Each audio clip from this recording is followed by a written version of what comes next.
It's Dr. Tennant's Verbal Highs. Let's start the show with Lewis Tennant. Here we go. The guests and interviews that you're looking for with creators, innovators, and so much more. For all episodes and further info, verbalhighs.com is the place to go.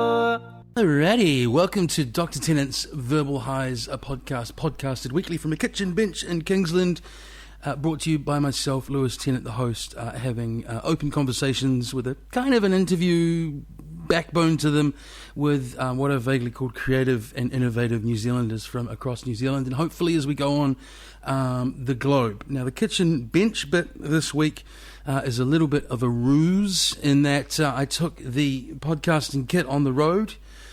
I went very hopefully down to Wellington with an extraordinarily large mixing desk. I may have to buy a portable rig one day, and a carry-on $50 Jetstar ticket. Rolled up, there's a pro tip, by the way, in terms of packing. If you don't already, roll the clothes, folks. Roll the clothes. They pack much more efficiently. Anyway, with a mixing desk in the back of a supposedly 7 kilo carry-on bag, which always fits in the hole and so on, but was quite obviously far too heavy. Also, mixing desks and electronic gear in general seem to show up highlighter blue, green and orange coming through the, what do you call it, customs and domestic, the airport screening. So I was okay on the way through. I'll talk about coming on the way back later on. Got the gear down to Wellington, had a fantastic trip back to Wellington, my hometown, being that I'm a Wellingtonian. I'm currently residing in Auckland. Perfect mix of kind of, well, I did Christmas up here, went down Boxing Day, and had a perfect mix of very little commitments and downtime with a pinball machine in the house I was sitting, which was lovely. And also catching up with a number of family and friends to walk up Mount Kaukau on a beautiful, you can't beat Wellington on a good day. Weather turned to crap the last 2 days, unfortunately, those crazy Wellington signature winds. But throughout this I was supposed to podcast, and I put a few feelers out, tried to get my compadre Danny Lemon to podcast. We kind of got there. Hopefully he'll listen to some and reach out again one day. The offer's still there, Danny. Reached out to a couple of other people, a couple of quite high-profile people, one of whom got back and said he was out of Wellington but would have done it otherwise. The other one who has got so high-profile that I can't even seem to reach him through social media now. Tried a couple of other people, but anyway, I don't know whether it was just that I was enjoying, kind of taking it easy so much and didn't really put the pressure on. But at the end of the day, the first week of January is a big ask to ask anyone to do anything. So I put all the gear back into said regulation size carry-on bag for my second Jetstar flight back. And this time around, I'm lucky I didn't do one of those, how you can check in online and stuff these days. And if you're just doing carry-on, you can basically jog through airport screening and then jump on the plane, with 5 minutes leeway once you get to the airport. Was dropped off a little earlier, and sure enough, the woman at customs, who may or may not have fit the profile of a cantankerous old bat in her life in general, decided to pull everything out based on the mixer. So my smalls were in good order, which is lovely. I had to put everything in separate trays, like absolutely everything from the bag. That all had to go through the screening machine again. I thought about adding some sassy dialogue to the situation, but I decided just to sort of keep my mouth shut and so on. And she desperately looked through a list of prohibited items to try and see if the power supply for my mixer was somehow what's the word? Removable. There's a better word than that when someone takes something off you. But alas, it wasn't. And then she sort of grunted back at me that I could go, and then put her backpack on and left her shift.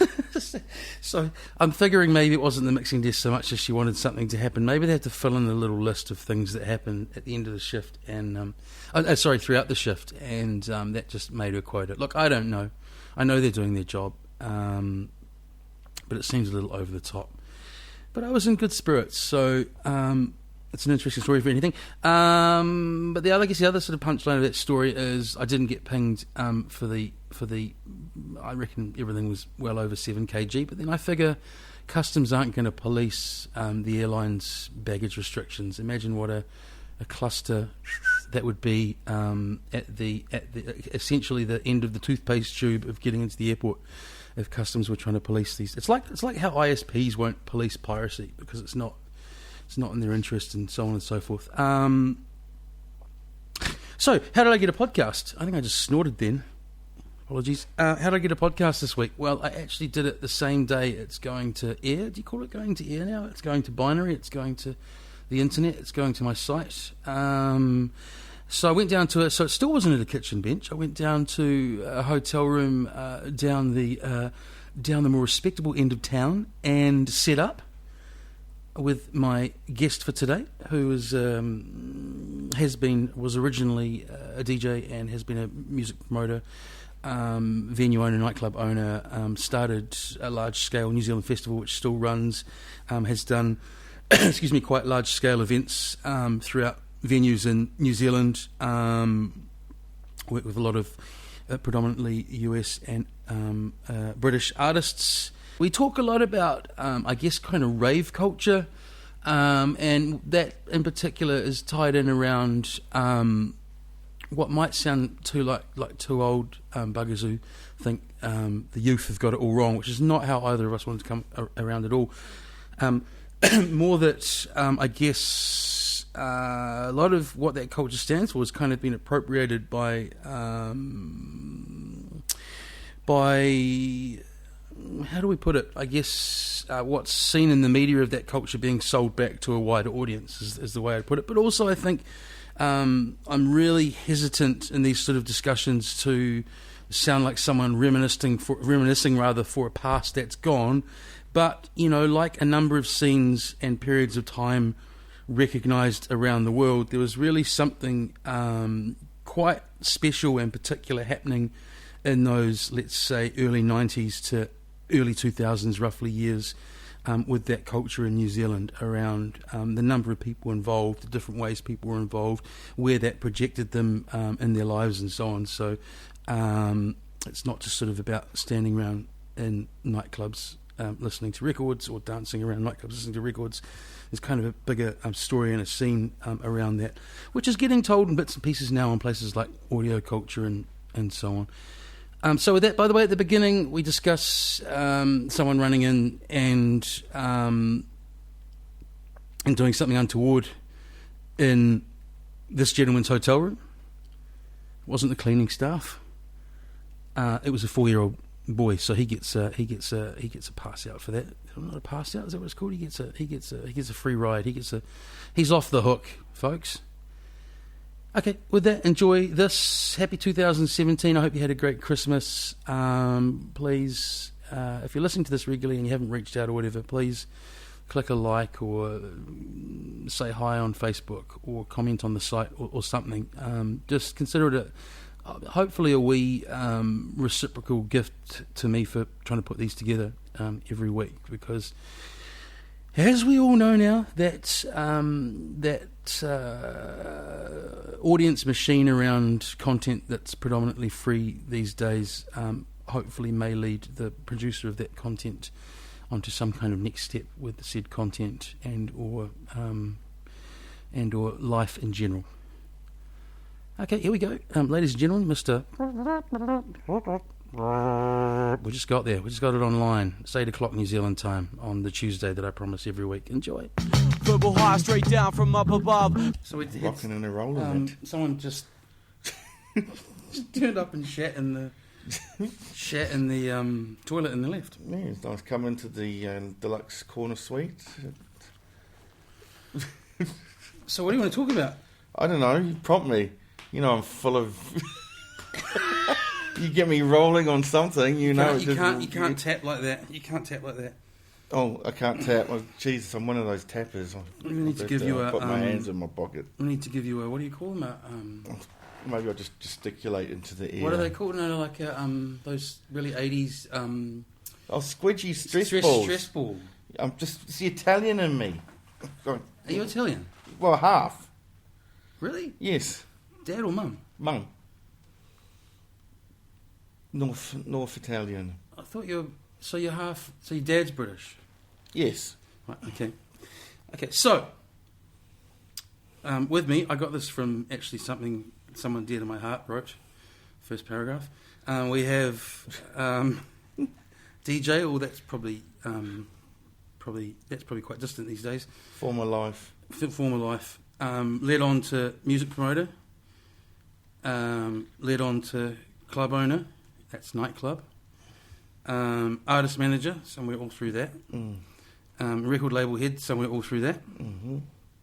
Mr. Dave Roper, hi. Hello, Lewis.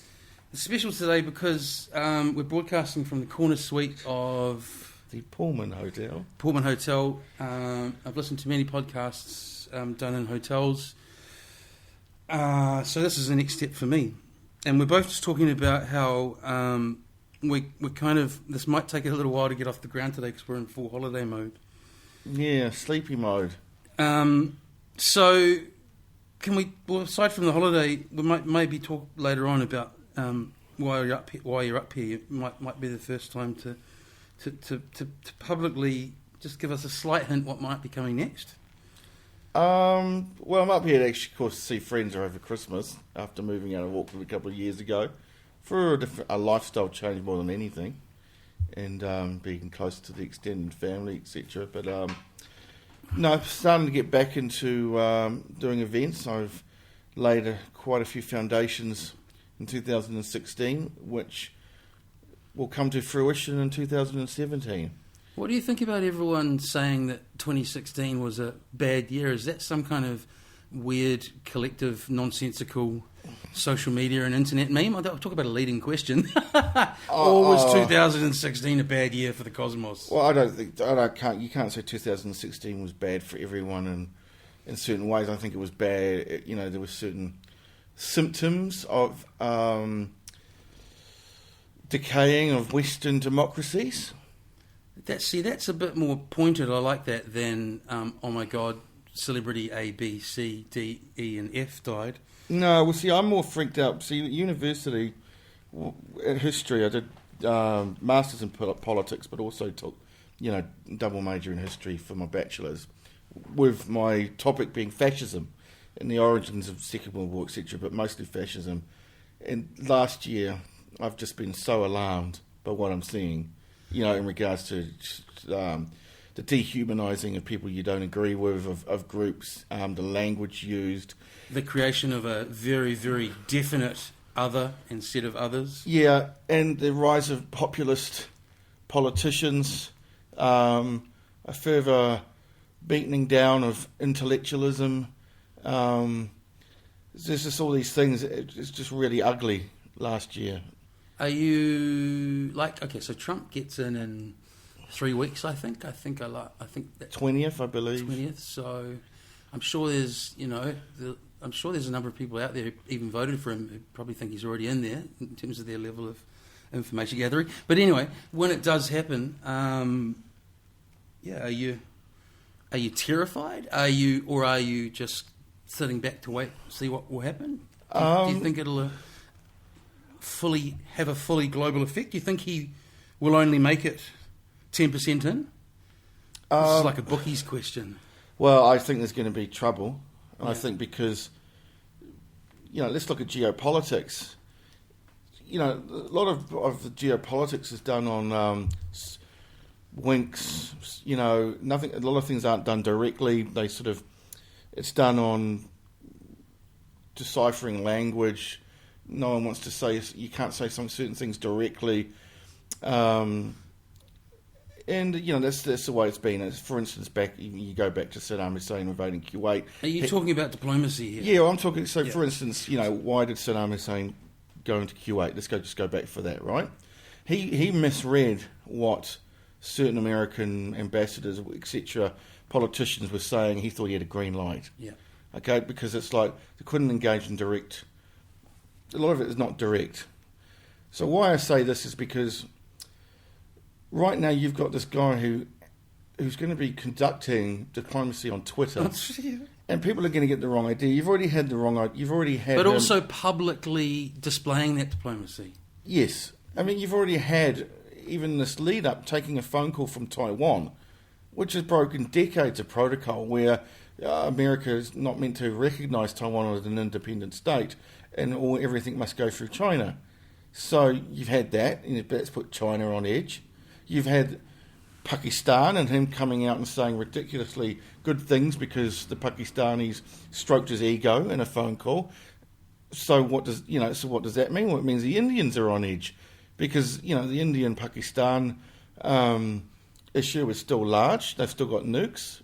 Then, as an aside, you have North Korea announcing in the last few days that they're capable of attaching a nuclear warhead to their latest. Yeah, although arsenal. I doubt that they can actually. Their ICBMs, they wouldn't make it, and they'd probably be hundreds and hundreds of miles off, maybe thousands.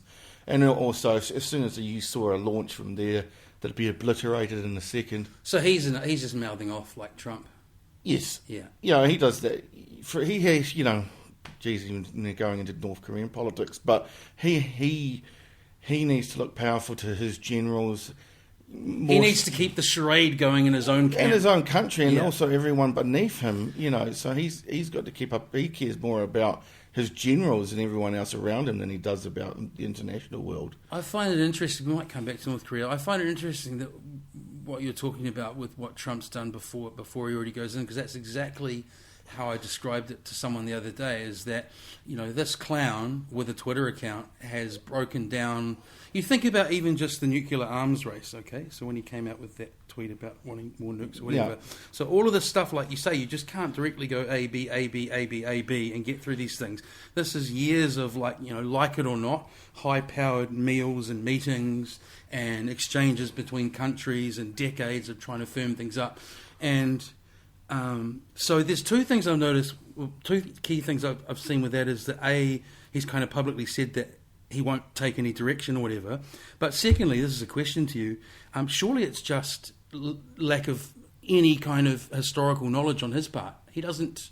how much of global politics do you think that guy actually knows? Nothing. Do you know that he's not taking the security... He's going to refuse to take the security briefings from... Yes. I think that he's a narcissist and he thinks he knows it all. I think he's one of those businessmen because... And I don't even know if he has been successful in business, but there are businessmen who think because they've managed to sell a few widgets or whatever it is, they think they know everything about the world.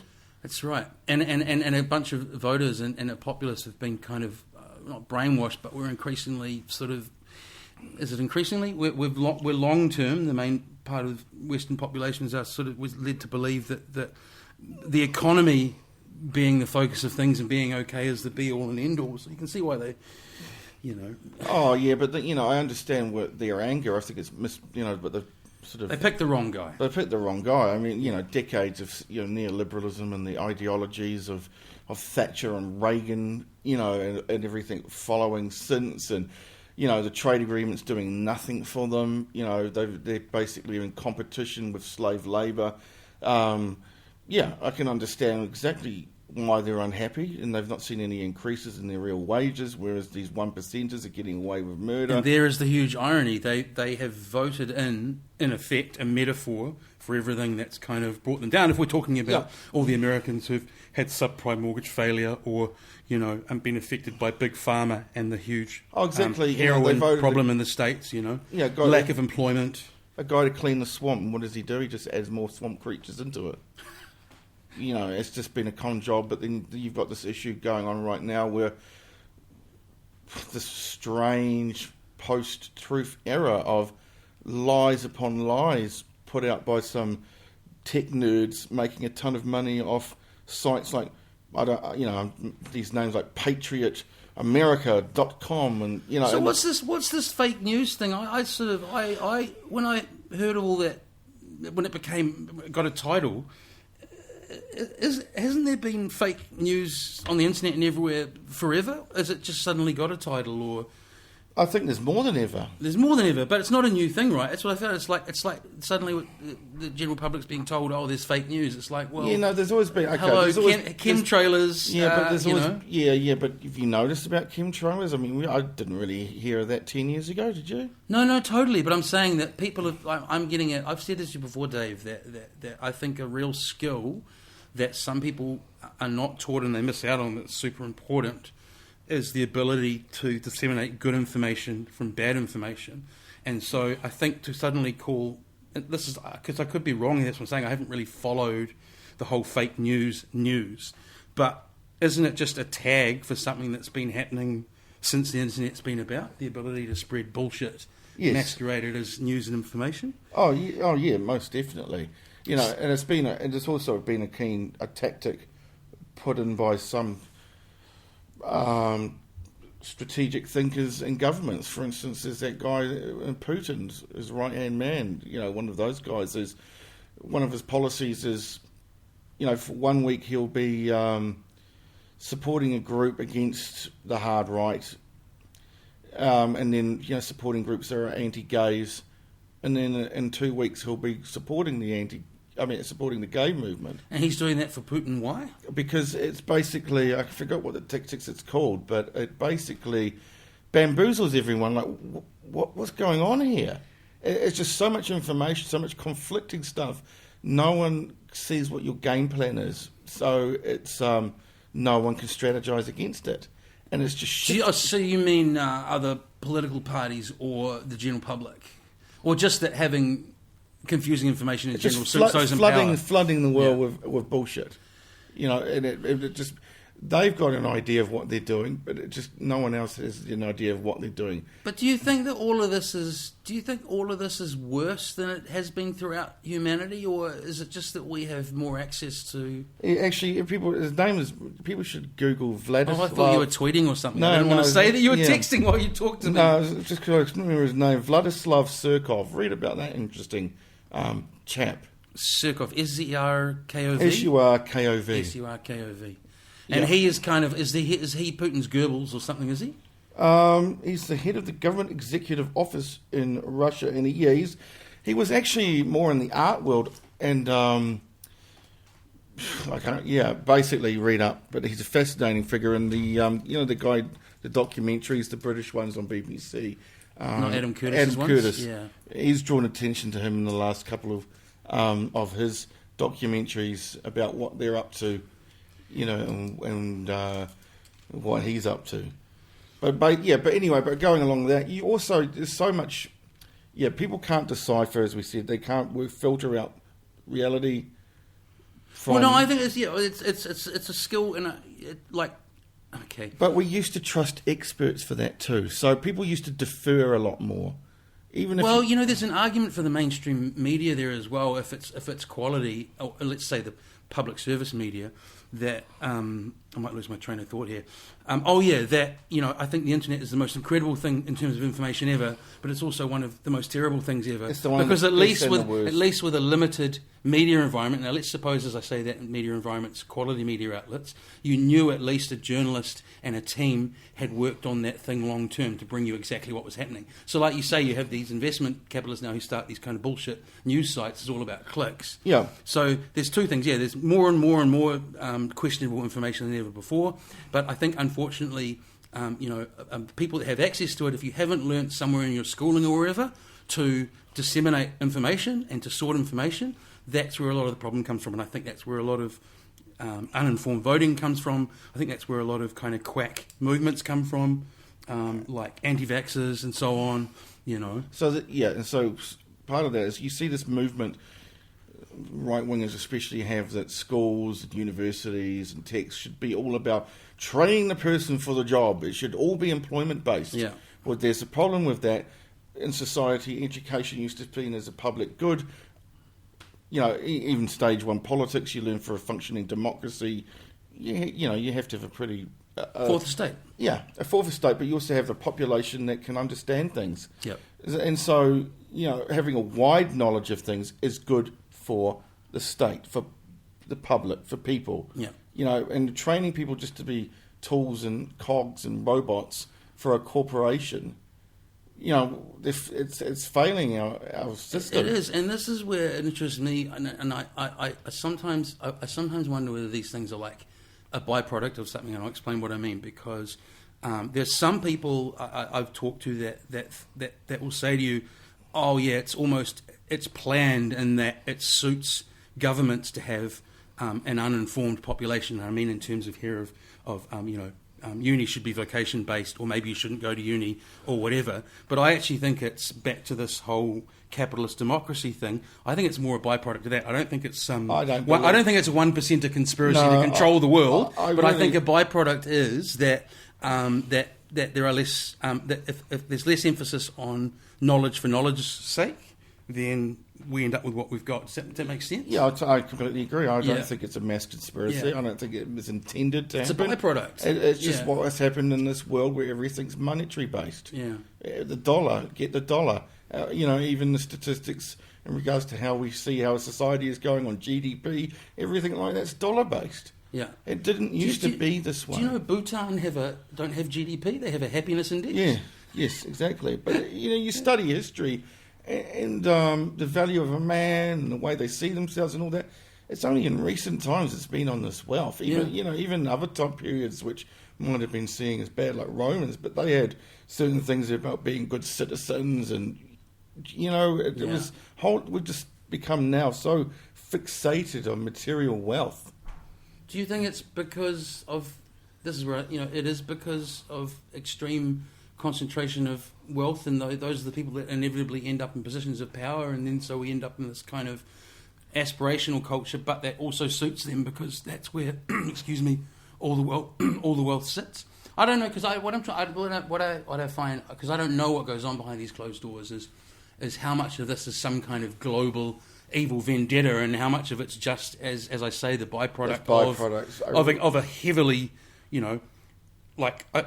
the definition of a capitalist democracy, which is obviously very much what the States is actually very different to what a democracy is in a lot of ways. Yes. And I think New Zealand's started to turn into that in our lifetimes. I think we've gone from... Yeah, but there's also a reason for this is because the opening up, for instance, social media and everything. Look at our youth, adopting American ways so quickly. But we did that too, in a way. No, but, for instance, we didn't used to adopt people saying 4th of July kind of stuff, or Thanksgiving. You see New Zealanders making Thanksgiving comments. Yeah. And just all this adoption.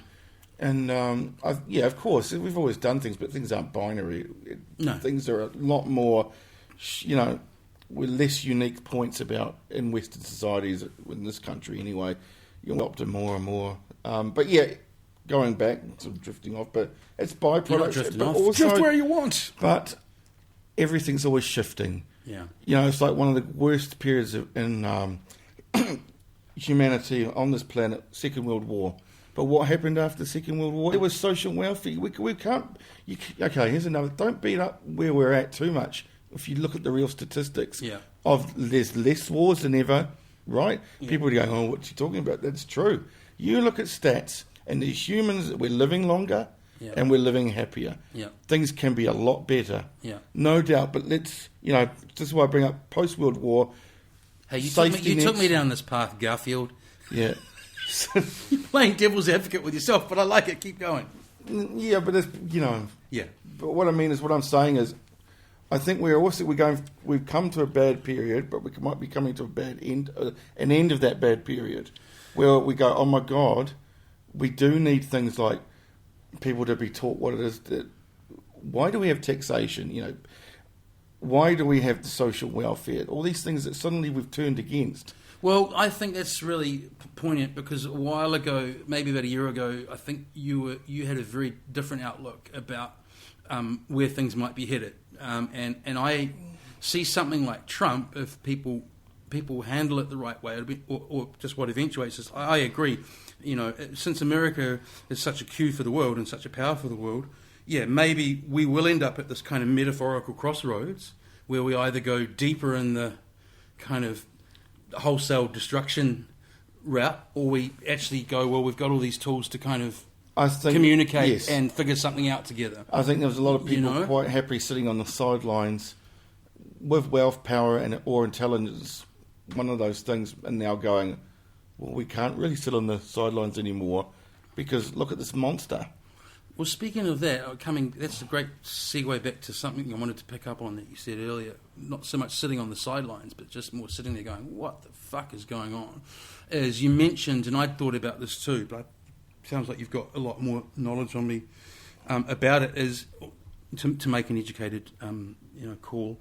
What do you think, like heads of government in other countries that we've discussed, places where he's changed the course of diplomacy before he even gets into office, do you think they're seeing him as a big joke, or they're seeing him getting in as an opportunity to do something quite, a major manoeuvre? And I'm talking your Chinas and what do you think they're making of... Well, China is interesting. China just wants to be China. Yeah. But what worries China is unpredictability. Yeah. They like stability. Yeah. That's the thing that their government and everything wants the most. Yeah. And that's very much goes back in their cult. It's very much a cultural thing. Well, there was it was interesting because I found out some of this and I studied further on it. I was reading a Chinese sci-fi trilogy, The Three Body Problem, right? Yeah. And it's interesting how you get to know the insights through reading such material about what makes people tick.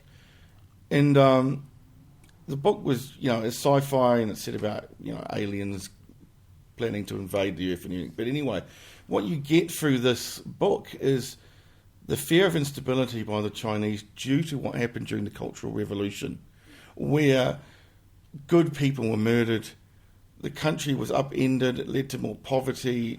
The whole identity was wiped out as the... Yeah, it was an ugly... People were being beaten up on the streets for just having glasses. Yeah. For anyone who was slightly intellectual was an enemy of these young radicals. People were... If you had to go and do some time on farms.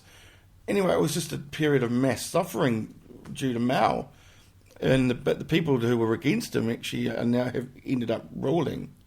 So they were so scared of what they saw, friends, family, just being so poorly treated, annihilated, killed, that they saw the instability of radical policies and radical people and populist movements. Yeah. I get what you're saying. I get what you're saying. That's the radical turn in another direction that maybe I was talking about, because if Trump's the beat the guy up with the glasses kind of guy, which he is. Yeah.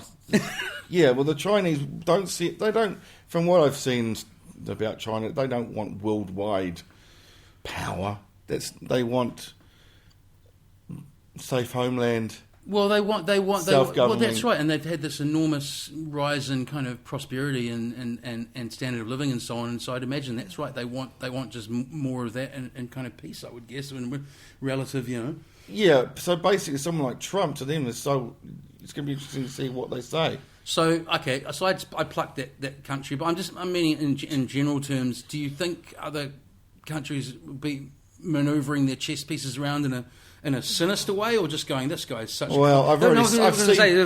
This guy, because what I want to is, this guy's just such a clown. We'll just wait and see what happens when he gets out of his car with his big shoes on. I've already seen what Britain's done, as another example. They're obviously seen as a narcissist. Yeah. So they're greasing up, saying lovely things. Yeah. Saying things they wouldn't have otherwise said. Even though Britain was for the resolution with Israel, the one that New Zealand sponsored, right? Yeah. John Kerry then made that powerful speech, and Britain then came out and said John Kerry's speech was too much, too hard. They were like bowing down to incoming Trump already. So there's going to be a lot of political manoeuvring. So maybe people are almost playing on his naivety or his... They're going to play on rub his ego and try and get some stuff they're through. They're going to rub his ego. They're all going to do... look... Oh my God, it's all such a great unknown. Geopolitics is self-interest. It's always self-interest. Yeah. So they're all going to work out what they think will be in their country's self-interest. And if that means throwing out their principles and grease that horrible monster, that's what they're doing. Except for maybe Germany, which seems to have a bit of a backbone. Yeah. So, nightclubs. Yes. Very It interesting. took a while there. No, it's good. So how do we flip this to talking about your history? Well, because I guess it does relate. Talking about changing cultures and stuff. You were someone who went overseas reasonably early in the scheme of electronic music culture, and brought some of that back here. So. Talk about that. I think it was the late 80s. No, I think I just fell in love when I went over to the UK, and it was the first trip was, I was very young, 13 or 14, but what was happening there was the Summer of Love, second one, whatever you want to call it, Yeah. 88, whatever. Yeah. And you could spot that as a 14-year-old. you could just see Britain at that time under Thatcher was a pretty miserable place, but there was these pockets of amazing energy and people with hope, and this amazing music and counterculture that popped up, and it was just fascinating to me, and also New Zealand was very backwards back then. So as well. I just felt a bit of an alien in this country, to be honest. Back then, it was very much rugby, violence, beer swilling.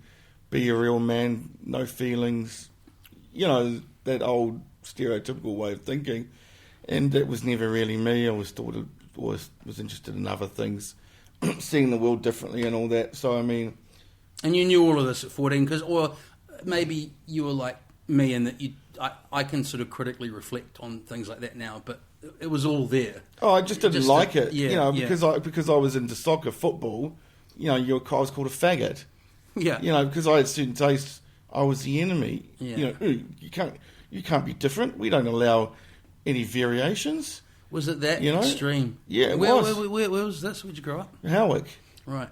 In the eastern suburbs, but it just felt like that. It's I think a lot of people face that. You just felt a bit like an alien. And so, how did this connect to? So it was like, so you're at the end, or not the end, because so the tail end of dance Thatcher's music was completely different than what New Zealand as a whole, what you were meant to be into, which was rock, hard rock, yeah. And interestingly, they've got into glam rock, but so dance music was not something Did you get taken along somewhere there at that ripe young age, or did you just? Yeah, well, my cousin was fully into house music, so he introduced, give him mixtapes of some of the early DJs and everything. Yeah. And so, when I came back to New Zealand, he'd send me tapes. That's quite a very different taste for an early teen in New Zealand in the late 80s, having house music tapes. Yeah, it was mostly, Aston House and all that kind of stuff. Would you try and drop them at local parties? But it was Marshall Jefferson and, acts like that. But, no, I'd never try and do that. I might have tried it a bit later. Hey guys, switch that Angels off. Let's put this on. So that's what I was listening to then. But then I went to a second time. I went over to England in about 93 or 94 to start the drum and jungle scene. Late teens, early 20s. So I gravitated towards jungle. I just loved the beats, the rawness. It kind of felt like a future music, Yeah. And also I liked everything that went with the culture. Yeah. It was the whole graffiti around it as well. Yeah. It was definitely an underground, definitely a counterculture. So for people who don't know, that's right. I say, never thought about that. It was a bit of hip hop influence, but mainly because it was the UK, very much a West Indian influence, and a lot of those cats grew up with uncles or parents or whatever who had sound systems, which is in the traditional reggae sense, and then you had. I'm teeing this up for the listeners. So then you had, you'd had the Summer of Love. So you've got this thing where mainly the West Indian cats at first, it was a combination of them going to acid house parties, but bringing that very much that reggae culture, and especially that big bass sound. The sound system part of listening to reggae in that context is really important, because they brought those kind of two worlds together, right? So that's that music. A true melting pot. Yeah. Yeah. And you felt, even when you were over there in England in 94, 95, at the clubs, it was just like an amazing community feeling. Yeah. It wasn't false, nothing like that. It was just, you talk to people, you just talk to everyone in the whole club. Yeah. Of different walks of life. Yeah. It was just fascinating and just interesting, and it was yeah, it just drew me in. I mean, loved the music, loved the culture. How long were you over there that Oh, time? it was Dave? only a it short time. Yeah. You know, it was only a few months. So a few months that's a while to because the reason I said is 2 weeks is a holiday, but a few months you're kind of starting to settle into it. So then, And then for instance, I just hang out most of my days, done all the touristy things. So what did I do at the end? go to Black Market Records. I spent the whole Yeah. time down Black Market Records, Yeah. and just as the producers came in with their test presses over the counter, and then someone like Nicky Black Market or Ray Keefe or one of those guys Yeah. would be like, right, who wants this? Yeah. Plays on the Yeah. turntable, and everyone wants it. See, that's a very reggae dub culture way of doing things as well, where you don't even put the records on the shelves, you just play one, put your hands up. Yeah, that was grab it. them. It was all, it was just like come and goes out. Yeah. And all the producers coming in themselves. Yeah, yeah. No middlemen, nothing like that. Yeah. Which is cool in itself. The sort of that kind of the sort of punk ethos of like it's a DIY thing, which kind of rave culture very much was. So you fly back, and Well, stacks of records. stacks of records. What year are we? 92, Five. 93? 94. 94. 94, I think. You get back to New Zealand. Now, what we'd probably say at this juncture is it's not like there was nothing going on over here aside from No, I rock mean, at I that love... point. Okay, because let's go back just to Yeah. rewind it back further a little Yeah, bit. I was yeah. hanging out the box. Yeah, That yeah, was my home. yeah, yeah. I'd be at there Thursday, Friday, Saturday. Yeah. Was that before? So that was Yeah, that open was before the yeah. second trip. Yeah. So when I got old enough to get in the clubs... So obviously I gravitated towards the city. I was still living out in the suburbs. What happens when you get back that you make that leap from fuck that was amazing to I'm going to somehow Used my student loan to buy turntables. that's I've heard that one before. And then by that time, I was... The days of put 10 grand in my account and they would. yes, and boom, there we go. And so basically, hanging out in those days, everyone knew each other. It was a small scene. I got friendly with Sam Hill and Sample G were putting on the Brain. Yeah. And they gave me a chance. They gave me Nice. some slots, in the earlier times and all that to play a full jungle set. And but- hands shaking, having trouble getting them out of the sleeves. Of course, until that first mix in. It's just like, yeah. And so, but then another time there was other people in New Zealand also building up record collections in jungles, such as Jonathan Stowers, 48 Sonic, Aaron. Now, people like that interest me, like so Sonic and Aaron and stuff. Had they made the pilgrimage you had, or was it just shops here was starting to get it in? No, I don't know how what introduced them. To be NME honest. or something, air freighted maybe NMEs. the Face, Yeah. the Yeah. Face magazine was a big thing in the culture. About what was cool in the world. And there being, like you said, that community kind of scene back then. I imagine you're all knocking heads because you're all in the same, into the same it was music. small. And, you got to remember in those days because it was different. So people who were a little bit different gravitated to each other in the middle of the city, like High Street. Yeah. It was completely different. It wasn't full of bankers or anything. It was like walk down High Street into cafes and people you knew. Yeah. It just always people you knew, be it they graphic designers, Yeah. DJs, whatever, people in the creative fields. Just general freaks. Yeah, that was where they'd made home. Yeah. That was the home. Yeah, I remember that High Street. And so you just go in, not knowing who you bump into, and you would bump into people, and you just get talking and strengthen relationships. And then it was like around that time that decided to put on some pure jungle parties, the first ones, I think, in New Zealand. And that was actually done with Mr. House Freak, Andy Van. Yeah, and so it was you and Andy organised them, and then it was Jonathan or Sonic and Riddle. Was he Played Riddle? on them, yeah. And he you- came up from Christchurch. was he Christchurch? That's right. He was Yeah, Christchurch yeah, boy. yeah. He took a punt, came up on his motorbike. And where was the first one, Dave? That was, I think it was Bob's Bar of all places, Nice. a rock bastion Yeah. on High Street. Yeah. We had it was Bartenders were okay. drum and bass. I think they were a little bit sour at first, but funny is one of them ended up being a DJ down the track. But Yeah. at the first, they had to put on their "We're rock guys, we don't like this." Yeah. But they came round. It wasn't dance music that they'd known. Yeah. Dance music as That's being. right. Yeah, yeah. So we did yeah. quite a few parties at Bob's, and then we moved up to Papa Jack's. Yeah. And it was after that, Andy Pickering and Deep Benfold and Subtronic started. Yeah. And then from that, first internationals, but I'm probably going fast now. So No, it's fine. You'll be surprised. We'll probably have to stop about 10% through with everything if we do everything.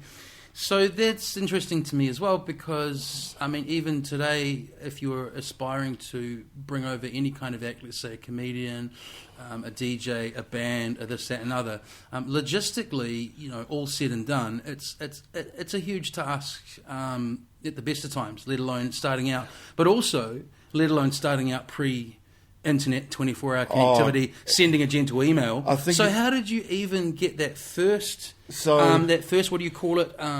Contact. So basically, you're right. It's about once every 6 months you'd get an international DJ. Yeah. One. Yeah. Of any genre, or just of any genre, right. and everyone would go to it regardless of what genre. Yeah. Andy Weatherall, etc., etc. So, but then, so I was like, I really want to bring some of my heroes over, like Doc Scott, DJ Trace, Ed Rush. I just looked back. And that was back in the fax days, and the phone. So I would just get the records and look on the the middle of the circle for the post box for the fax. Yeah. And I would send a fax. Yeah, little smiley face on the end. Yeah, and then you got a phone number back, and then talk to the agents on the phone. And we were one of the first to bring out people from the UK. Yeah, right. And you were sort of one of the first, because like you say, Andy Weatherall, there were smatterings. There's a few things, probably late 80s, early 90s. Not even about late 80s, but anyway, you guys, I might be wrong here, I might be recreating history, but you were probably one of the first to start regularly bringing out internationals and start that culture. Then we started doing culture of bringing over the... Yeah. And I think it was about in the end, we were going on the cycle of about monthly to 6 weeks. Yeah. And when was the end? Mid-2000s? Yeah, about that. When keep facing that mic, buddy. When it's saturated, sorry. But back then, because so was Andy Pickering went off and did Remix magazine, started that, and Dean went to Australia. So then Jeff Pressure just started. He just come up from Christchurch. He started the Breaks at Calibre, and then we decided to amalgamate Subtronics with the Breaks. In moved it to Herzog, sold out Thursdays for months and months. People still talk about Herzog in those nights. Oh, they were crazy. I mean, crazy nights. So the first guy lands. Who was the first guy? I don't even think you said who was the first. I think it was Ed Rush. So he lands. You've never even done all that stuff that's second nature to you now. You've never even picked a dude up from the airport. How does it play out? You go. Can you remember the days and the nights vividly? Yeah. Well, I kind of do. Ed Rush was a cool, laid-back character. We both had something to talk about straight away. He was a big Chelsea football fan. Yeah. So we had it off, and then. And for him, I mean, that would have been a novelty back then. There was no circuit. No. He was one of the first countries he's been to outside the UK. And so definitely outside of Europe. Wow. So you get him on the fax, you get him here. Do you even back then do stuff like on-sale to Australia, or you just send him back on a plane back to... No, I was back. Because Australia, I don't think they'd even started on the drum and bass jungle. No, yeah. They were a bit slow. Yeah, they were. Or if they did it, they were into Aphrodite and stuff. Well, also, they've always... I lived there 6 years, and it's changed a lot now. And I actually think... I'm basing the whole of Australia on having lived in Melbourne, so this isn't scientific. But I believe in the period of time I was there, just the influx of kind of creative Kiwis that live in Melbourne now has changed a lot of Melbourne's sound. Because when I was there, my most basic observation of summing it up was they like stuff on the on, They weren't really a breakbeaty kind of dance culture, and it has changed a lot. There was great... By the early mid-2000s when I was there was a very, really strong... drum and bass scene. People like that dude Jerry Poon, who's come up now, were starting to do stuff and so on. Well, Perth was an early adopter, interestingly. Really? Yeah. Perth. I'm great, good friends with the Perth promoters and stuff. But yeah, again, pretty distant place to get a guy all the way from the UK. Perth and Auckland and Wellington. Yeah, but and Christchurch. But basically, going back to Ed Rush. So Ed Rush came over. We did 2 weeks. Yeah. So we did Auckland 1 week. And then it was interesting, he even came out to a Sunday roast to meet my parents. Oh, really? We watched the Chelsea game with my dad. Yeah. And then we went on a road trip to Wellington next week, stopping off in, Snowtown. Awakuni. Awakuni, interesting, funny little story.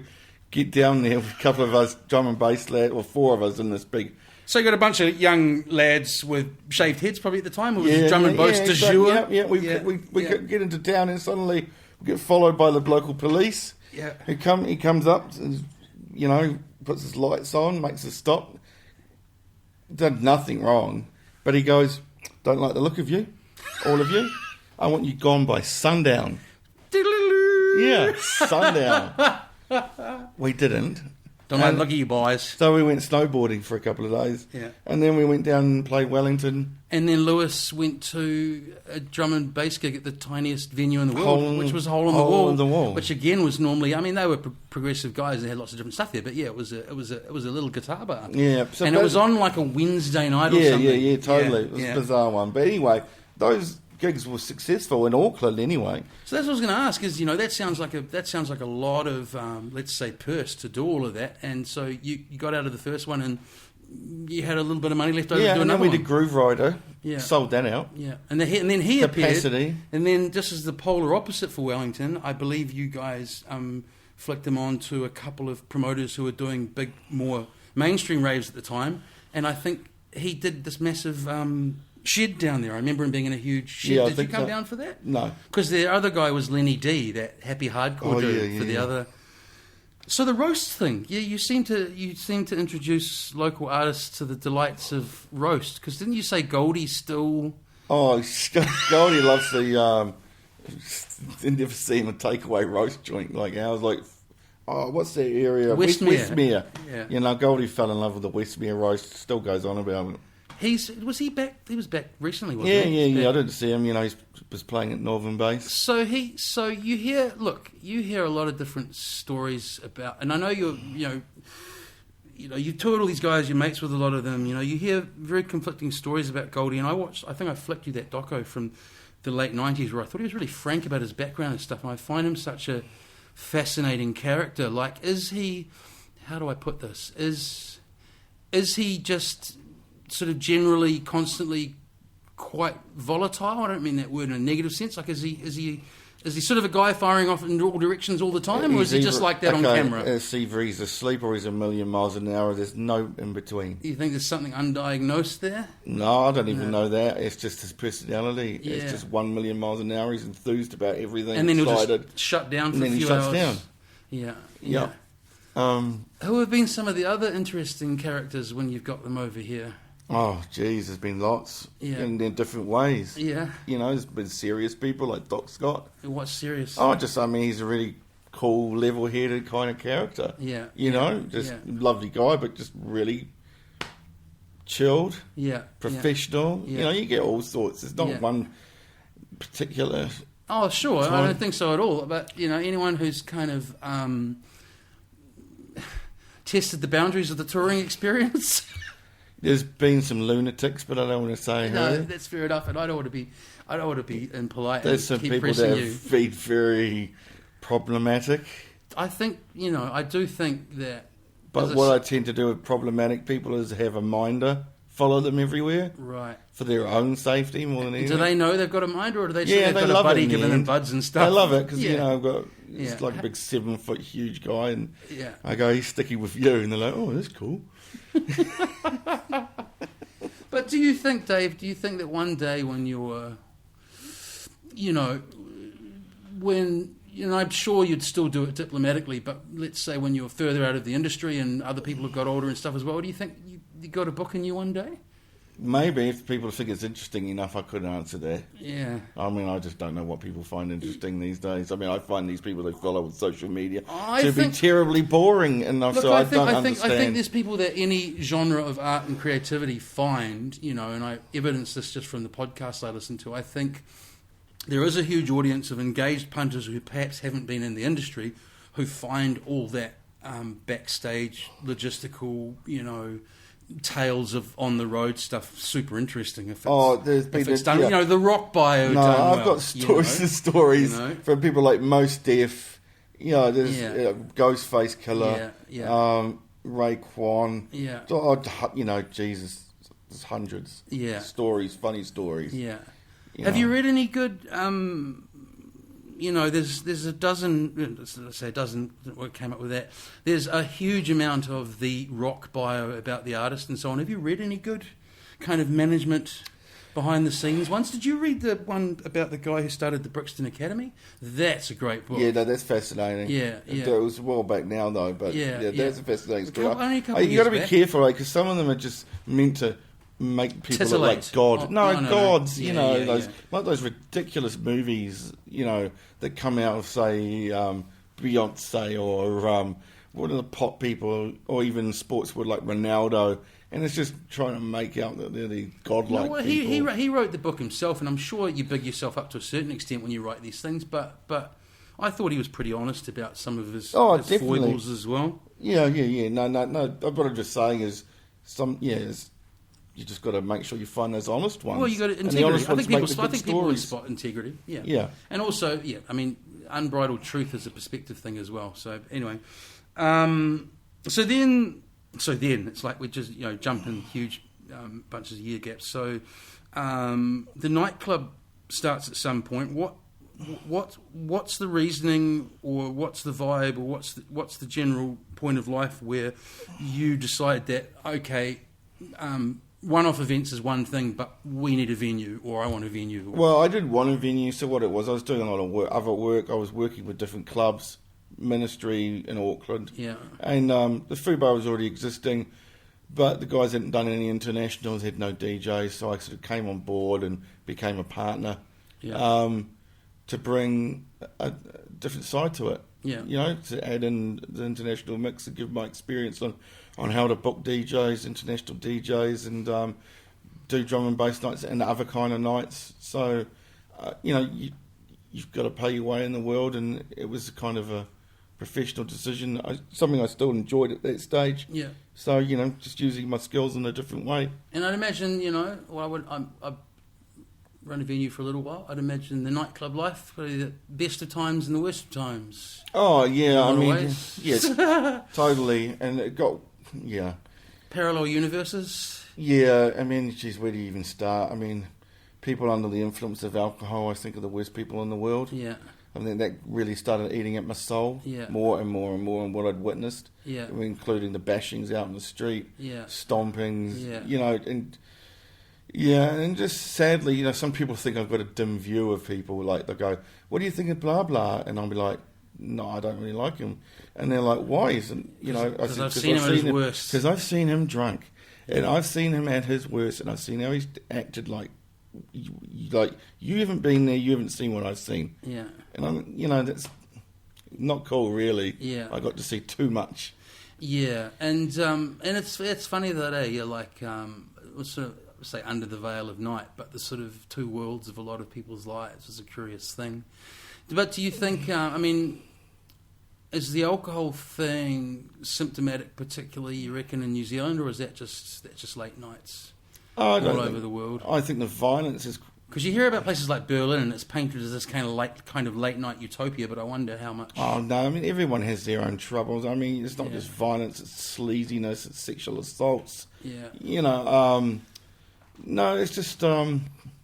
I don't think New Zealand's are unique. I just think maybe some of the violence on the streets is amplified.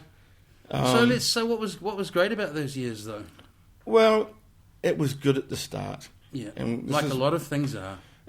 Because it was, I loved the music. Yeah. Okay, but here's another thing. This is another thing why my enjoyment ended. Okay, at the start, I'm in the club. Not that many people know me, right? Yeah. Even when I'm doing subtronic, I'm dancing. Yeah. Loving the music. That's what I'm there for. Yeah.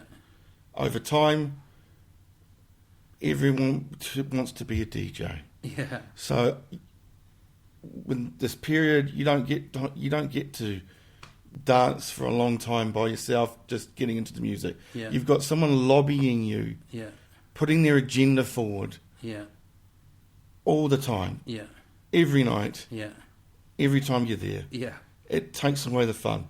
Yeah. So I didn't get to listen to music because you're on edge all the time because someone's about to... and someone being a dickhead. Yeah. Someone's trying to lobby me and... Well, even if I imagine if even 10 people are politely doing to you all night, you're still going to be on edge. Yeah, it's like I could... Yeah. So the enjoyment I got out of it ended. I was hiding in the office. Yeah. I was having a terrible time out there. Yeah. And for everyone who doesn't know, hiding in a nightclub office involves kind of almost a Warzone style sub bass. So all you're getting is, I don't know about where, Yeah, the office so where you- you were. yeah. So that actually starts to take its toll as well. You're on the back end Yeah, of the and then sub also night. I'm in like a military bunker zone, getting Yeah. information from Yeah. doormen, staff, barmen, texts coming in, incidents. So you're Yeah. in like a war zone, Yeah. and so you don't see the fun You're in, elements of why you're in there. comms. You're in comms, whatever they call Yeah, it. You're so in- I mean, yeah, exactly. yeah. So there, you're in there and you're hiding away because you're just sick and tired of someone touching you on the shoulder. Yeah, and now you'd be having a great conversation with someone because you still did have great conversations, but someone butting in, Yeah. drunk, Yeah. butting in for whatever. Can they get free tickets for next week? Can they get on the bill? Can they get their free drink? Whatever. Yeah. Can you ban that person? I don't like him. He stole my yeah, girlfriend or whatever. Yeah. It just became I'm starting to feel tired now. so it was like a curve. I mean, my enjoyment was going down. I mean, this is why I laugh and say, do what you love. Yeah. Yeah, well, I was doing what I love, and it changed. Yeah. Now what? But now we'll get to this later on. You have taken the best strains of what you love and are reinventing it. So from then on, I just laughed to myself because you finish that up and decide to do an even larger scale version thereof and start a festival. Started Northern Base. That's right, one of the starters. Yeah. So how did that conversation start? Where did that come Well, from? basically, the lease... You had the killer little black book. Yeah, so we had all the contacts. Here's another thing. This is... Club Lab was being decimated. Club Land? Yep. So, you could see that Rhythm and Vines is starting up. It was changing the whole thing. People were wanting big events. Less people going clubbing regularly. What sort of era are we in here? Oh, geez. It must have been... 07? No, later than that. Later than that. So, about 2000 Okay, so 2008, I noticed an ugliness coming in. Yeah. Like coming into the clubs. Oh, that doesn't relate to rhythm. Is this relating to the booze thing? I can't remember exactly when Rhythm and Vine started, but it was around when dubstep started. Yeah. And then you had a lot of bro dudes suddenly entering dance music culture. Yeah. And, New Zealand club culture would be it was a good place to be. It was quite polite. Well, like you say, freaks and geeks. Yeah, all different freaks walks and of life. geeks and nerds and out there people and everyone mingling together, whatever. Yeah. But then suddenly bro dudes started coming in. Yeah. And turning into a mosh. Everyone had seen too many MTV beach jam shows. Yeah, exactly. Yeah. And it was around then that everything started to change. The culture at clubs, it was being invaded, basically, invaded and then assimilated by the invaders. Yeah. And then you had this emphasis on festivals. So my enjoyment was going fully. There was a problem with the landlords, becoming harder to. Council was getting worse with noise control, all those kind of things. Lease came to an end. Landlord being a dick, couldn't find the middle ground. Decided, okay, we'll do festivals instead and one-off events. So promoted shows, different venues, and then also came up with Northern Base. Yeah. And two things before I ask about Northern Base. So, what do you think with the one-off festival thing? I don't think this is my own theory. I think it might even be a conversation I had with you. I had with someone. So back in the day, again, this is related to technology. We didn't have social media. We weren't be able to connect with people 24/7. So there was a reason in terms of human needs socially to be out X amount of the time. So that coupled with people saying there's less money around, I don't know whether that's true or not. I have heard that the young'uns like to kind of save for one-off big-ticket events now, have a big blowout with everything, not just the cost of the ticket. Going to a festival overall and doing it well is a pricey affair. So there's more of a focus on these on these spread-out, large-scale events rather than being, in the club or the bar or whatever it were, often. Do you think that's kind of affected it, the fact that we're all connected? Or people just don't go to bars anymore? It obviously wasn't you that said that. It's an interesting question, and it's, was there more to do in your own home? Well, I just think I think that we're social creatures, and that you had to get out and put your back in it. You still do need to see other humans on mass every now and again. Yeah, it's good to see you. Yeah. Yeah. But yeah, I think people. I don't know. I think the whole society's changed, and even the seriousness of society of careers, education, everything ramped up to a degree that you couldn't be suffering hangovers as much. Or you couldn't be wild. Everything becomes so corporate based and career based and personal brand based. Yeah. And it was just like, so people, as you say, do that every now and again, not as often, but in one big huge bang. Yeah. And I think it had an influence on the clubs, and then, but also some of the good people that. There were too many clubs for a stage, too many places opening, everyone was a DJ, and the crowd got split. The good crowd got split. Yeah. And also, dance music, Jesus, how much more to this? Say as much as you want, man. Segmented, and we just, house people hated techno people, and techno people hated drum and bass people, and we're, instead of the melting pot that it was, and looking for similarities, we all ended up hating each other. And then at that time... Were you involved in that mentality? Yes, I was. I was a passionate drum and basser. Way of life. But also... And then you have the barbarians at the gate. You have assimilation by bro dudes that took it over when we were all weak and fractured. And they took it. They assimilated it. And what do you mean took it? Started putting on parties? No, they were there in numbers and force, and... Right. You had the rise of celebrity DJing. You had the rise of everything that we once stood against. Yeah. Taking over for numbers, and the whole. So you see. So for people listening to this, people who don't know kind of dance culture and so on might be going, "What the fuck are these guys talking about?" But I think no. But I think what I think you speak to is that the reason that a lot of people going even back to Acid House and the Summer of Love and stuff is a kind of an unwritten code and a kind of safety that doesn't exist in kind of mainstream alcohol-soaked bars, where often the emphasis is on being showy or picking up and so on. So you might be showy and you might pick up if you're lucky at a rave or underground club or whatever, but there's a thing where you turn up and people are...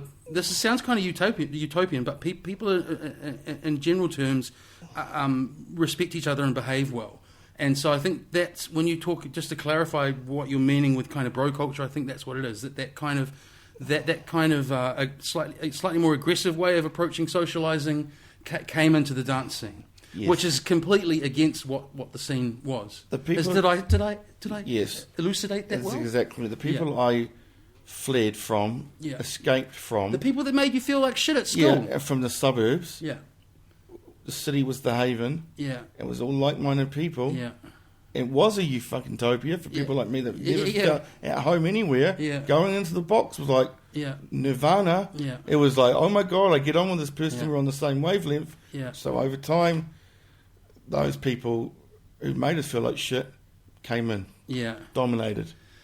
And then I think... And then superficial elements took over. And now we come back to capitalism, because I think that... and I thought about how to put this. I had about two key ideas today that, when you think about it, Dave, that whole idea, not that every party was perfect and whatever, there's always been idiots everywhere, but that idea of original rave culture it's based to me on kind of being a citizen. There's that DIY thing, there's that collective thing, there's that coming together, there's that, good people, safe spaces, interaction, blah, blah, blah, blah, blah, blah, blah. But that takeover of that kind of crowd, of that culture, I think really ties in with that culture being appropriated by capitalism. So I'm meaning that I think a lot of that more mainstream crowd found out about this great thing through it being marketed to them. That's where I come back to that joke about people having watched too much. I know MTV's an old cultural reference now, but I think that there's a bunch of people now emulating a lot of those reality shows with this kind of parties they have on those, and that's seeped into what they call now EDM, and that whole culture is marketed. Yeah. For foremost, it had become less about someone's passion of putting a party on and being what we're talking about, a great place for enjoyment. Yeah. So it's all about capital, shifting tickets. Yeah. And then from that, what do we do to do that? You know. But then, as I say, now you got a crowd kind of. Maybe we're sounding like the Statler and Waldorf of dance music. But you see a lot of the crowd now, like I say, emulating that sort of look at me. You know. Yeah, it's an extension of. But isn't that an extension of where we've gone in society? I mean, people gearing themselves just for likes and Instagram. But learning about identity through heavy media saturation. Yes. If you learn about who you are through a hugely visual culture piped in mainly from the US and mainly from low cost, easily put together reality TV that makes stars out of people who behave like that. Yeah, I mean, a lot of these people seem to go events just to have a photo at an event and say they were there. Yeah. You know, look at the cell phones up at concerts these days. There was a photo of me in Remix once in Scene Deluxe. I was asleep. Yes, I actually do recall that. Thanks, Andy Pickering. Yeah, well, I was not hot once in Remix, so... That's all right. I loved that, though. Yeah. You know. Well, maybe being not hot's the secret to actually being hot long term. Yeah, it was because I was ranting about celebrity DJs and their friends and there should be no place for it. Yeah. Didn't like that. But also, as we've discussed before, you know, because the last thing, as I say, you come across as two curmudgeonly old buggers, is I think. But okay, I think amongst all of that, there's always going to be people in every generation, in every walk of life, and every whatever wanting to do interesting things. So they're still out there, and they are still doing interesting things. It's just at the moment that the scene we talk about has been appropriated by all of that. But okay, flip side. Here's the good side. Yeah. That is a good sign. Yeah, okay, I'm just going further. Some of the things that we had got adopted by mainstream society in a good way, such as Newsweek is saying sorted. For instance, the members of the gay community could only be themselves in the clubs. Yeah. You know? Yeah. But now it's more acceptable. Do you know what I mean? So you had all these people who were oppressed. Yeah. And that's what created this vibe in this club. Yeah. Everyone different, as you say, freaks, geeks, whatever. We were all happy. It was our place.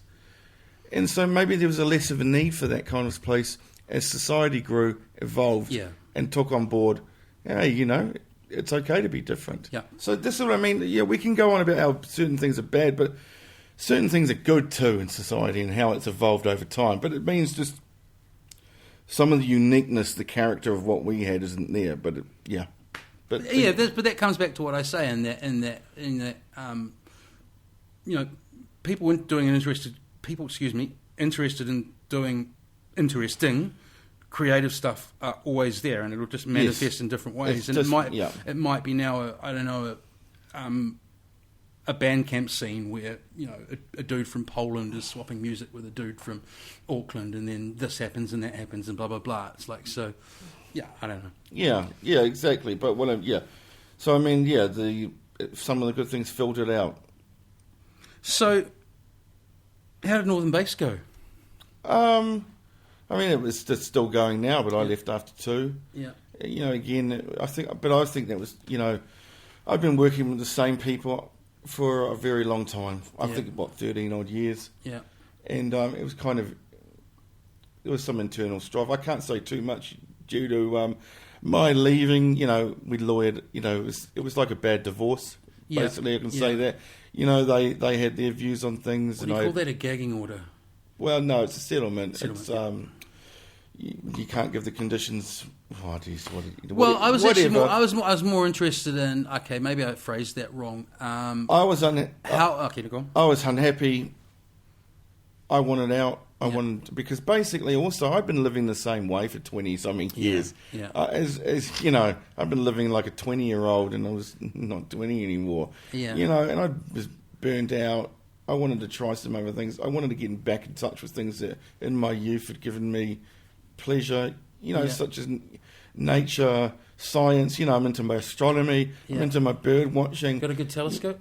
Yes. Yeah. Yeah, you know, and all that stuff I hadn't done for decades. Yeah. You know, and I'd actually went into depression. Yeah. Clinical depression. Yeah. Right? So things had to change. Yeah. And I had to decide there was toxic environment around me, toxic people. Yeah. I needed to change. Yeah. So I decided to get out of Auckland and move to Wellington. That's good. A lot of people would just keep going. Oh, I would be dead. It's amazing. I know I'd be dead. It was Yeah. just not, I was overindulging left, right, and And centre. so, Some people be like, oh, living the dream. yeah. But no, I think the basics, these days I try and live a minimal life. Yeah. I try and keep it to the basics and get enjoyment out of very basic things. Yeah. And nothing to do with ego. I try and avoid ego things such as, when I got these projects coming to fruition. Yeah. I'm thinking of leaving social media altogether. You're just going to do a poster campaign or something? No. Oh, I'll I leave see. that to everyone else. I mean in a personal way that So people I don't can't want lobby to, you. No, nothing to do. I don't want to have my brain wired to get likes and to feel good off likes. Yeah. There's a lot of promoters and a lot of people in all different fields now that they get attention for it. Yeah. And once they get attention, it feels good. Yeah. And they start changing their ways to try and get some likes. And I don't want that. I don't think your happiness should not come from external validation. Click validation. I don't think that's healthy for anyone. And I've seen how some people in the last few years have changed. And it's all about online external validation. And I want to keep it minimal, and I want to keep my happiness based on simpler things. And I think on a most pragmatic level, you probably get more done if you're not on Facebook and Twitter all day. Yeah, exactly. I don't want to be, it's not a scientific way of getting good feedback. No. And people can go the wrong way about that. I don't want to be king of fools. Oh yeah, it's funny. It's like with changing my personal page for this to get likes for a very pragmatic reason, which was to try and get listeners for this. The science of what people are doing online with that. I don't know how it translates to people actually listening or whatever. So we're going from what you said, which is very poignant, on more of a social and personal level, to just what does it mean when an event? What does it even mean when an event says it has 800 people going, and then 40 of them go? How is it measurable? I don't know. Yeah, well, see, that's the thing. I mean, I've been fascinated by this, and I ask people why they click on it, and it's because just you to don't support want to it or something. You don't want to disappoint but someone. From a promoter's point of view, or just a cold hard business point of view, I mean, I'd imagine that would be extraordinarily frustrating. Like, if you use that as a measure, if you're using that to try and go, if you use that to figure out how many portaloos you're going to order, the production, Yeah. the sound systems, the staffing, yeah. and you can't. You could at the start. Yeah. Oh, really? Yeah, you could at the start. In the very early days of social media, you could. It was very close. Yeah.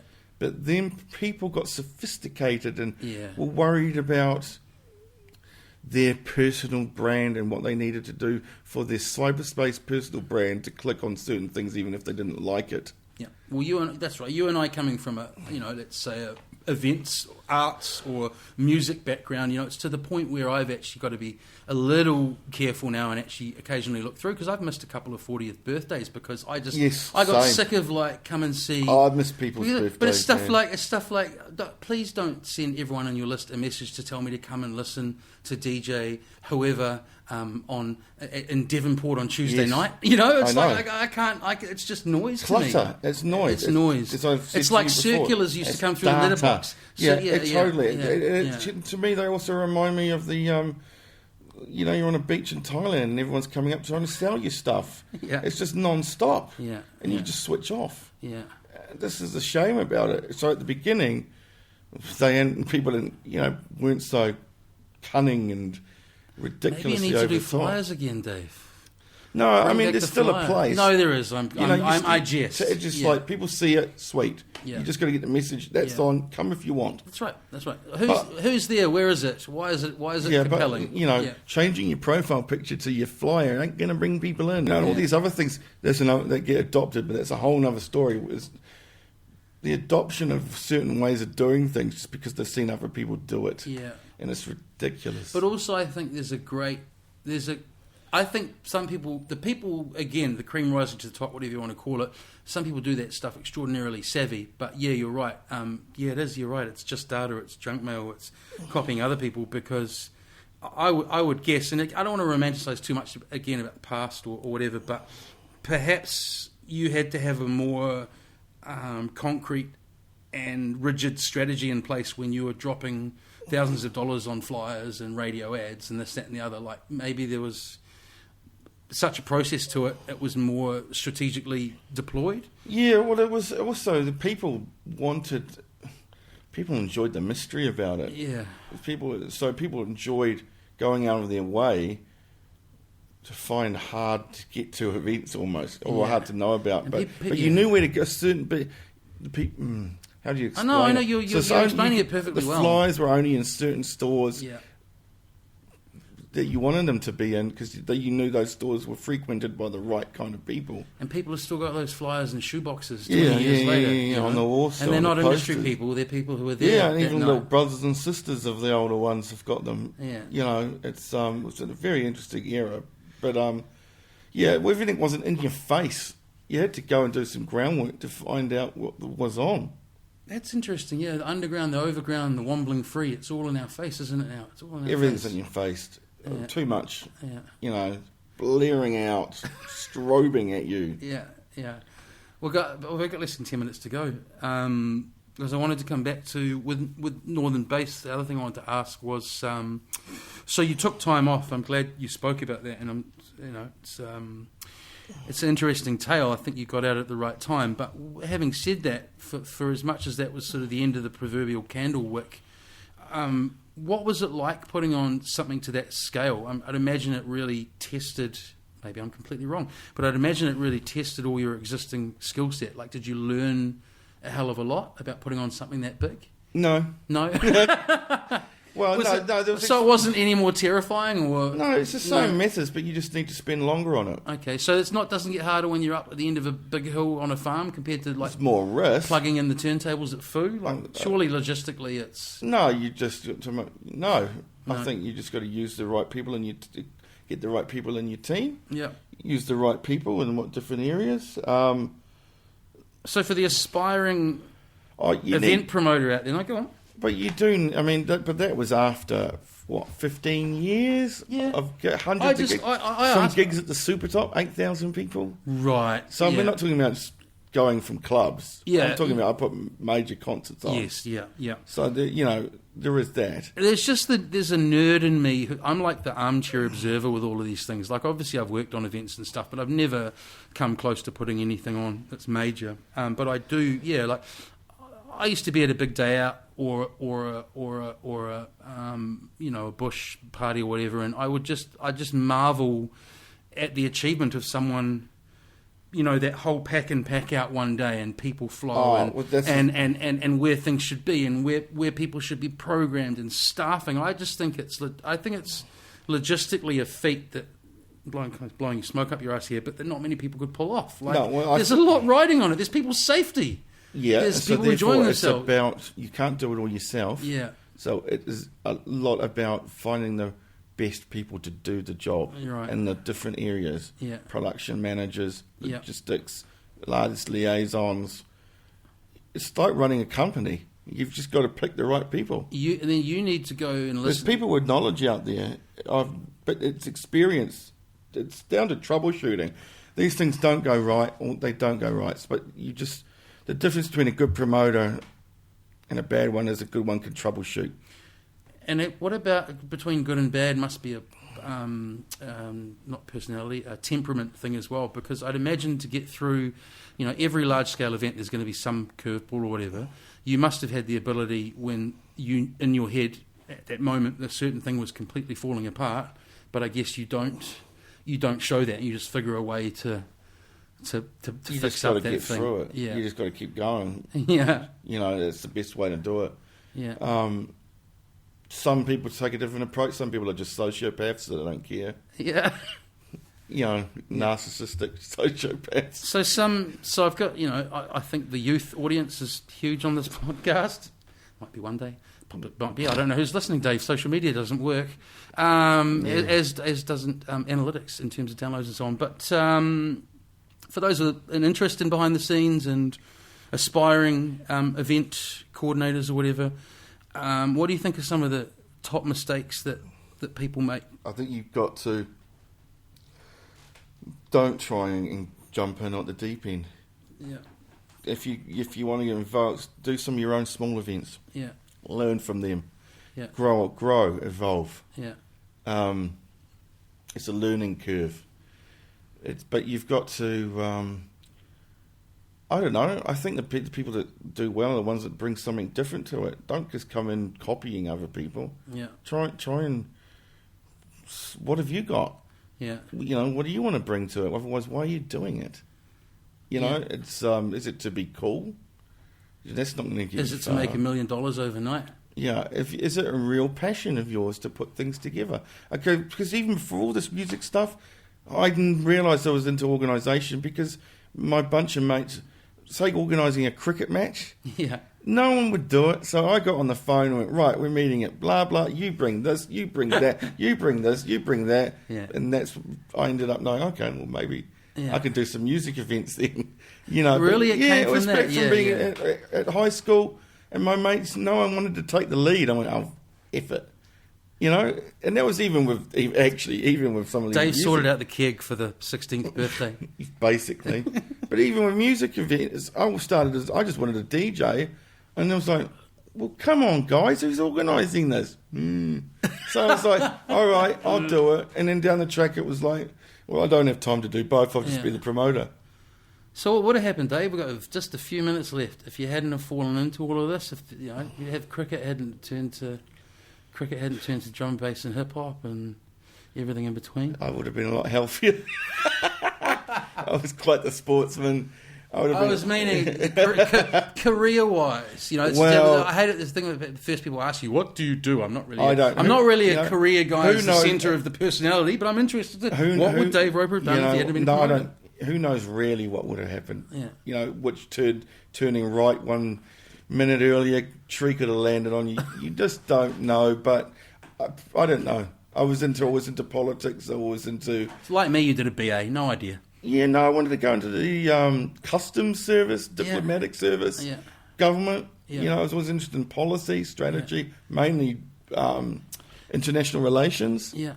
You're the second Dave I've had on in 2 weeks who might have got into customs. There you go. Weird, eh? Yeah. But I'd imagine it's pretty boring standing there. What do you mean behind the scenes customs? Yeah. Intelligence, yeah. But, yeah. Not the door. No, I mean, it's just something that uses your brain. Yeah. You know? So I would have gone that way. God knows what I'd be like now. And so before we close, because you got an not encyclopedic, your knowledge of, I've often come to you through chat online and stuff, ask you about world events and so on, or not ask you about, but get your perspective on. And you talked about rekindling sort of things that have been left behind as you went through the main part of, or the first part of your career. Were you keeping that level of kind of knowledge of world affairs and stuff on, or has that been another thing that's been rekindled? Your sort of interest that kept the whole time, half throughout, and never stopped. Yeah, I've always been interested in that. Always been reading. Yeah, always been trying to acquire as much knowledge as I can. Maybe it's always something fascinating. You need to bring over some politically active speakers. Yeah, Chomsky. People, I'd love to do that. I've already tried to chat you up into bringing over some of my favourite mid-level comedians. I think there's, I think there's a market for speaking here. Yeah, and Mikey, when I talked to Mikey Tucker, to his credit, he started to do that with working with like TEDx and Think Inc. They've had some interesting people through. Yes. They got Assange on a video feed shortly at Auckland Uni or AUT or somewhere. Oh God, idiot. Should we finish that there? Why is he an idiot? We're at an hour and 20. That's another rabbit hole to go down. Yeah. Anyway. Okay. Well, with that nugget, I think we'll leave it there. Jolly good. Okay. You can have a nap now. Thank you.